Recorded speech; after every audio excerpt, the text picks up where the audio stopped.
శంకరాచార్య గారు చెప్పినటువంటి షట్ సంపత్తి, ఆ తర్వాత వివేక వైరాగ్యాలు, తర్వాత నాకు ముముక్షత్వం తప్ప ఇంకొకటి ఏది వద్దు అనేటువంటి విషయం ఎప్పుడైతే అవగాహనకు వస్తారో వాళ్ళు ఏం చేస్తారు అంటే వాళ్ళ మనసు మీద వాళ్ళు పనిచేసుకుంటూ మనసుని ఇంద్రియాలని దగ్గర అంటే ఏంటి వాటి మీద అవగాహన పెంచుకొని ఏది సత్యం ఏది అసత్యం అనేటువంటి విషయంగా ఆలోచన చేస్తూ నిరాకారమైనటువంటి భగవతత్వం దృష్టిలో వెళుతూ ఉంటారు అని చెప్పాడు.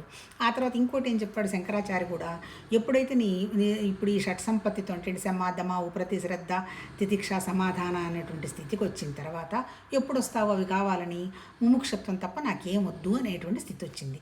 ముముక్షత్వం అంటే ఏం లేదు, ఈ శరీరానికి సంబంధించి వీటికి సంబంధించింది దుఃఖము ఆలోచనలు నాకు ఏమి వద్దు అనేటువంటి భావం నీకు వచ్చిన తర్వాత నీ మనసు మీద నువ్వు పని చేసుకొని ఇంద్రియాలని మనసును నువ్వు నిగ్రహించిన తర్వాత ఏమొస్తుంది? నీ బుద్ధికి వివేకం వైరాగ్యం వస్తుంది.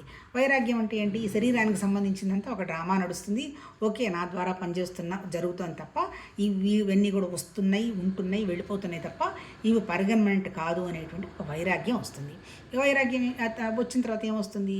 వివేకం వస్తుంది. అంటే ఏంటి? ఏది పర్మనెంట్ కాదు, ఏది ఆత్మ ఏది అనాత్మ, ఏది సత్యం ఏది అసత్యం, ఏది సామాన్యం ఏది విశేషం, తర్వాత ఏది అనేటువంటి విషయం మీద నీకు ఒక అవగాహన వస్తుంది. అట్లా రావడాన్ని వివేకం అంటాడు. ఇప్పుడు భగవద్గీతలో చెప్పింది కూడా ఏంటి?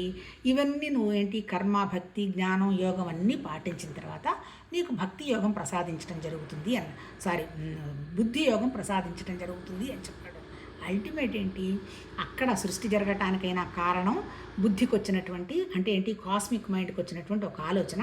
ఇలా మన సృష్టిని మనం డెవలప్ చేసుకుంటూ పోవడానికి కారణం కూడా మన బుద్ధికి వచ్చినటువంటి ఒక కోరికలు, అంతకంటే ఇంకేం లేదు. చాలాసార్లు చెప్పుకున్నాం, మనసు బుద్ధి చిత్తం అహంకారం అన్నీ ఒకటే, అన్నీ ఆలోచనలే.